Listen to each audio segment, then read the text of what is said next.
Hello and welcome to Business with Smith Co. Hello and welcome back to Business with Smith Co. Today we're going to be looking at business plans. Well, more specifically, the importance of a business plan and the uses of a business plan. So the importance of a business plan to an entrepreneur. So the entrepreneur can use a business plan to focus on the future. A plan makes an entrepreneur sit down and actually prepare for the future rather than living day to day and hoping things will work out. It helps them to set goals that have time limits and put strategies in place to achieve these goals. It's like a map or a guide for the entrepreneur to follow. For example, a break-even chart helps calculate how many goods need to be sold for a business to achieve profitability within a certain time frame.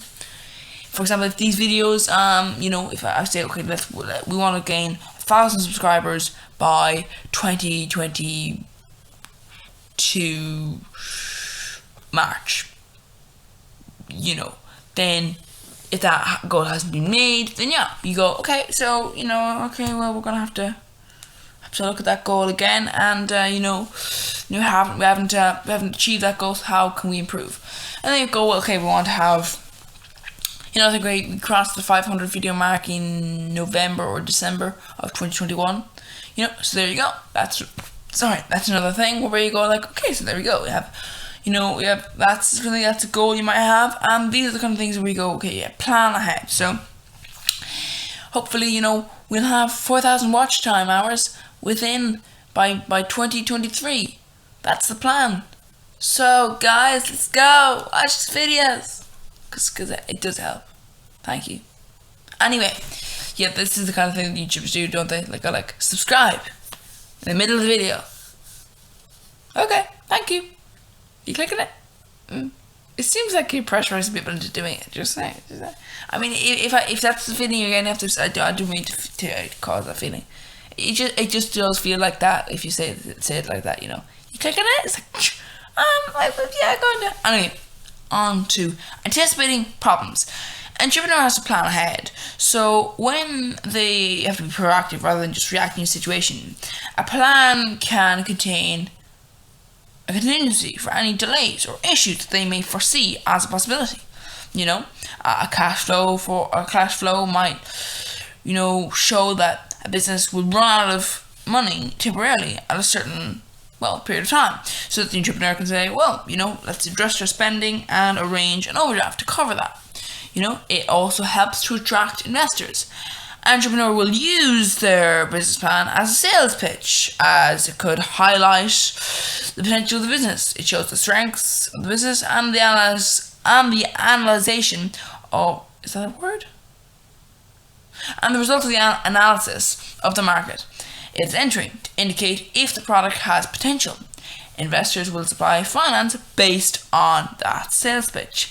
A bank will also look at the business plan to assess the entrepreneur's ability to repay a loan. Now, the point is, if a bank and an investor, maybe not investors, but banks specifically, they will only provide a loan if they see a business plan. Well, they may not do this if it's a small loan, but if you're looking at a big loan, if you're starting up a business and you don't have much money to afford, so you're looking for a massive loan to cover costs, the banks will always tend to ask, what is your business plan? And if it's not detailed enough, then that you may fail in getting that loan. A business plan will be able to show investors the level of planning in place and also reveal how much the entrepreneur has invested, which can be an indication of how much they believe in the idea. The problem with this, of course, is if you don't have any money, then you can't invest in your own plan. And that's the problem. Because you look very similar to the wealthy fella who has loads of money but not investing into it. He wants to have it all sourced from other people so that he has the money if the business goes bust. And the problem with that is that they may treat you as just as much because you haven't invested as much. And that, of course, is an issue. Next comes the acts as a means of control. An entrepreneur can compare their actual performance against plans that they set out in the business plan, as we talked about earlier in the audio. They can then see if they're on course to achieve their stated objectives, and if they're not, they can take corrective action. If sales are below what the business plan aimed after 1 year, the entrepreneur can consider to increase their advertising, or just promote their sales in other ways. Now, there are many uses of a business plan for various different stakeholders. Sometimes business plans can be, some stakeholders might, see, no point in a certain part of the business plan because they only benefit from it. But collectively, they cover quite a bit of the business plan. Employees, they can use the business plan to better understand what exactly the business is about. They have a clear idea of the culture and objectives. They might look at how likely the business is to succeed based on that plan. And then, would this impact on job security? For example, if we had someone here working away, creating videos, would they be very secure? No, because there's no money coming in, so, it's like, well,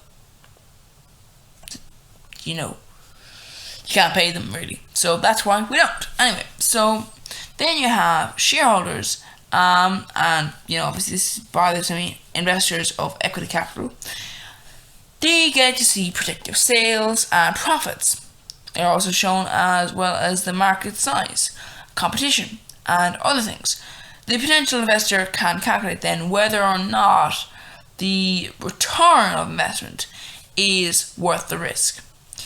Now, the financial institutions, the business plan helps them by showing them why the entrepreneur thinks the business is viable and profitable.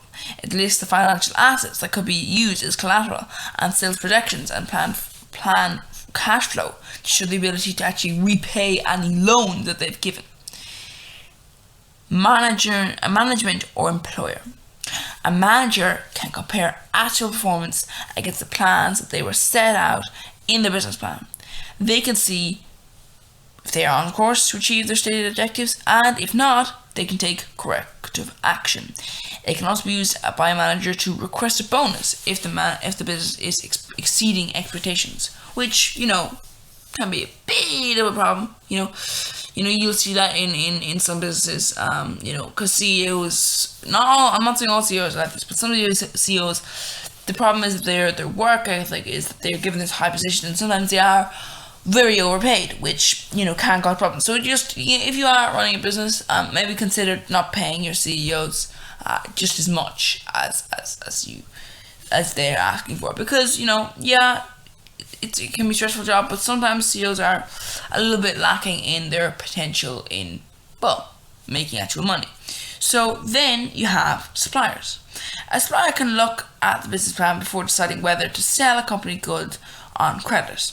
So if a company has a poor business plan, they might decide, no, we want the money up front. So no, you're going to have to give us the money, and then we'll give you the goods. So that can be a very good way that you can benefit from that, because obviously if you have that in your pocket, then that is helpful to have. They're able to say, well, now we can sell these goods without needing the money to pay for them beforehand. Then you have state agencies. State agencies will need to see a business plan. If the business is applying for a grant from them, then they will need to see the business plan to make sure that they're not just having money taken off them. Some will, they have to see a potential for growth. If there is no potential for growth. If there is no real potential for growth in their opinions, then they may not actually give anyone that particular grant. And that, of course, is not that good. So that's why a business plan is useful to state agencies. And it's why you really want to have that business plan very well. Anyway, that's the that's the business plan wrapped up.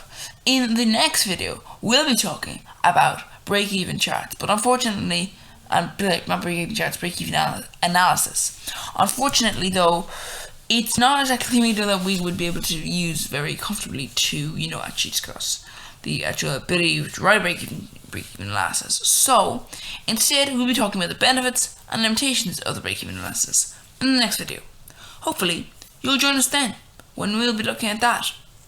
and hopefully you'll subscribe to the YouTube channel and watch other videos and watch the next one when it comes out. Anyway, see you then.